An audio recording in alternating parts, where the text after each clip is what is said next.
नमस्कार दोस्तों, मैं राजेश न्यू सॉल्यूशन एकेडमी आपका स्वागत करता हूं। आज मैं आपको गणित पेडागोजी का भाग 2 पढ़ाऊंगा। मैं आपको भाग 1 पहले पढ़ा चुका हूं। चलते हैं अपन अपने क्वेश्चन की तरफ। Question number 13। अब क्वेश्चन नंबर 13 क्या कहता है? गणित में क्रियात्मक विधि की निम्न में से कौन सी विशेषता नहीं है?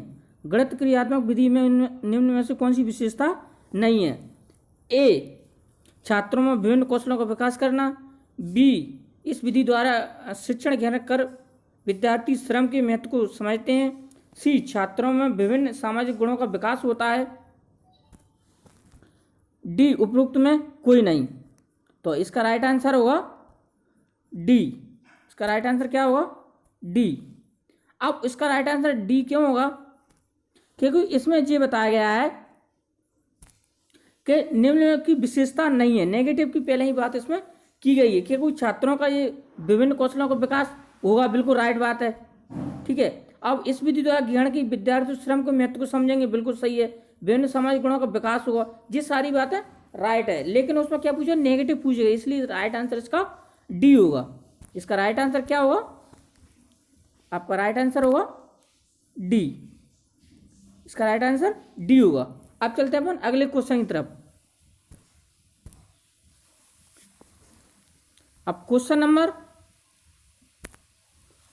14, जहां तर्क देने का क्रम विशिष्ट से सामान्य की ओर बढ़ता है वह विधि है।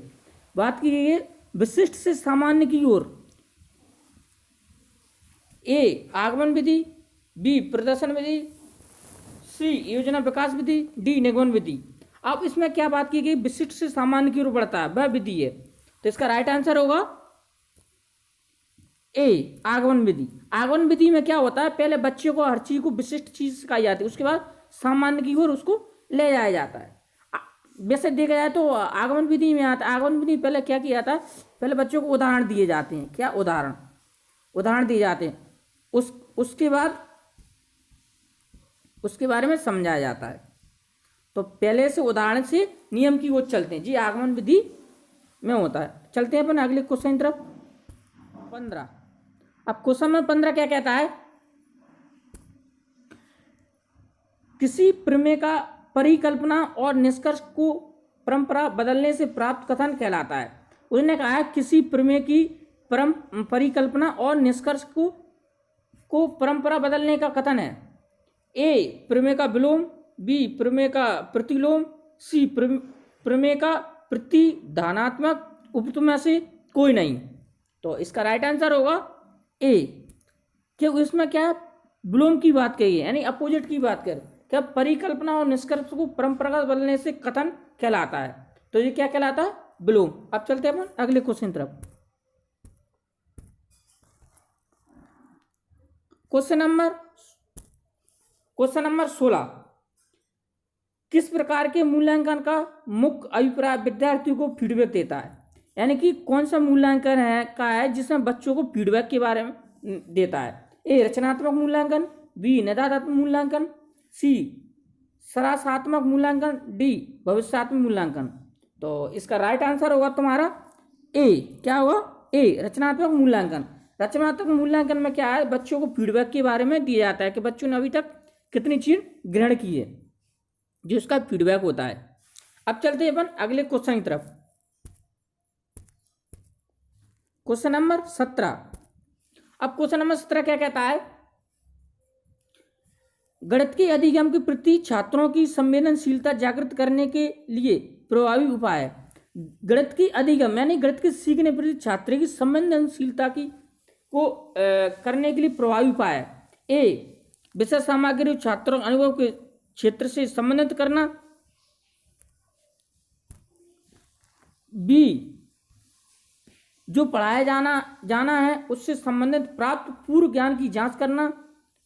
सी, छात्रों को अवधारणाओं के अनुप्रयोगों से अवगत कराना, जिसमें दैनिक जीवन की उपस्थिति से संबंधित अनुप्रयोग को अधिक प्राथमिकता दी जाए। तो इसका राइट आंसर होगा, आप सोच सकते हैं 17 का डी। 17 का राइट आंसर क्या होगा? डी। अब 17 का राइट आंसर डी क्यों होगा? ये देखिए उसमें क्या बात की गई है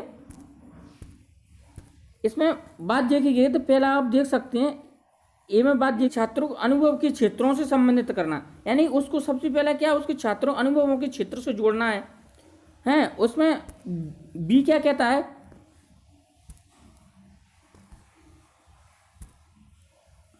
जो पढ़ाया उससे संबंधित प्राप्त जांच करना, उसको ज्ञान की उसमें संबंधित उस ज्ञान की जांच करना है, छात्रों को उसके दैनिक जीवन से जोड़ना है। तो ये सारी क्रियाएं राइट है, इसलिए इसका राइट आंसर होगा तुम्हारा डी। अब चलते हैं अपन अगले क्वेश्चन तरफ। Question number 18। दोस्तों क्वेश्चन थोड़े से बड़े बड़े हैं, इसको ध्यान से देखना। क्वेश्चन नंबर 18 क्या कहता है, प्रिया गणितीय प्रश्न करने में निपुण है, उसमें किस प्रकार की बहुबौद्धिकता की अधिकता है। यानी कि प्रिया नाम की लड़की है जो गणित प्रश्न करने में निपुण है, यानी कि जल्दी करती है। ए भाषाई बुद्धि, बी तार्किक बुद्धि, सी अंतर्वैयक्तिक बुद्धि, डी मनोगत्यात्मक बुद्धि। तो इसका राइट आंसर होगा, इसका राइट आंसर होगा बी, क्या तार्किक बुद्धि। क्योंकि जो बच्चा अधिक जल्दी चीजों को ग्रहण करता है, सीखता है, उसमें ज्यादातर क्या पाए जाते हैं, तार्किक बुद्धि। अब चलते हैं अपन अगले क्वेश्चन तरफ। Question number 19। क्वेश्चन नंबर 19 क्या कहता है, एक शिक्षक को विषय बेलन तथा शंकु के आयतन और पृष्ठीय क्षेत्रफल पढ़ाना है, शिक्षण का कौशल प्राप्त होगा।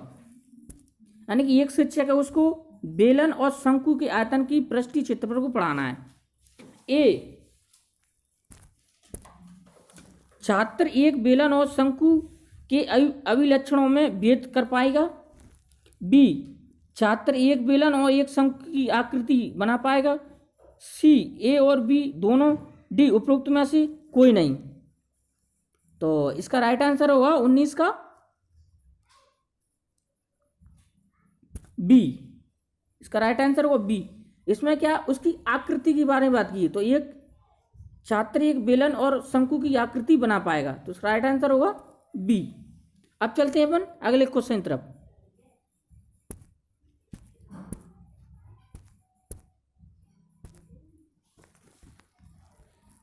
Question number 20। क्वेश्चन नंबर 20 क्या कहता है, छात्रों की शिक्षण उपलब्धियों का पता लगाने का सर्वोत्तम उपाय। ए मापन, बी मूल्यांकन, सी लिखित, डी इनमें से कोई नहीं। तो इसका राइट आंसर होगा बी। अब बी मूल्यांकन के, इसकी शिक्षण उपलब्धियों का पता लगाने के लिए बच्चों को सबसे क्या है, मूल्यांकन किया जाता है, यानी कि इवोल्यूशन किया जाता है, उसने अभी तक कितनी चीज प्राप्त की, कितनी नहीं की। अब चलते हैं अपन अगले क्वेश्चन तरफ। Question number 21।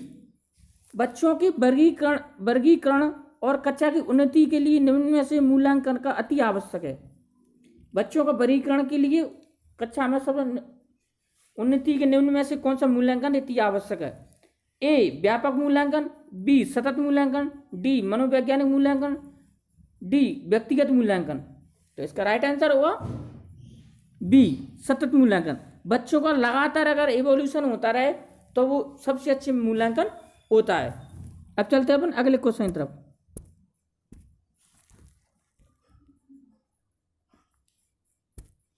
Question number 22।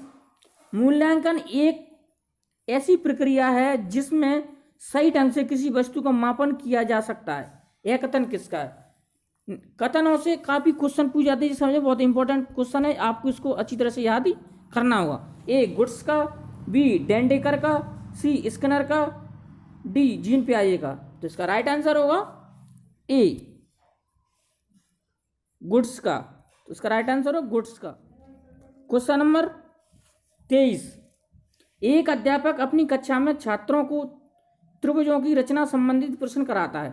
वह कक्षा में किस क्षेत्र से संबंधित शिक्षण कर रहा है। ए मापन संबंधी, बी मूल्यांकन संबंधी, सी अधिगम संबंधी, डी उपरोक्त में से कोई नहीं। तो इसका राइट आंसर होगा ए। क्या उसमें क्या कक्षा में छात्रों त्रिभुजों की रचना से संबंधित प्रश्न करा रहा है। तो वो किस चीज से संबंधित, तो वो है मापन से संबंधित, उसकी माप तोल की बात कर रहा है। अब चलते अपन अगले क्वेश्चन तरफ।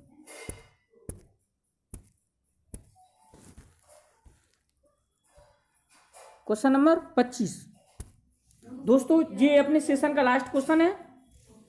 क्या कहता है, इकाई योजना के प्रतिपादक है, इकाई योजना के प्रतिपादक है, प्रतिपादक या कह सकते हैं फादर कह सकते हैं इसको, कैसी अपन या जनक कह सकते हैं, कोई भी इसको नाम दे सकते हैं। ए स्किनर, बी हर्बर्ट, सी जॉन डीवी, डी किलपैट्रिक। तो इसका राइट आंसर होगा सी जॉन डेवी। ये बहुत इंपॉर्टेंट है, कई बार एग्जाम में पूछा जाता है। दोस्तों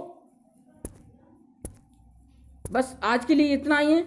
अगर इस सेशन आपको अच्छा लगता है तो उसको लाइक कमेंट सब्सक्राइब किया करो और अपने दोस्तों को फॉरवर्ड किया करो। अपने कमेंट्स बॉक्स में कमेंट जरूर दिया करो आपको सेशन कैसा लगा। इसी के साथ जय हिंद जय भारत।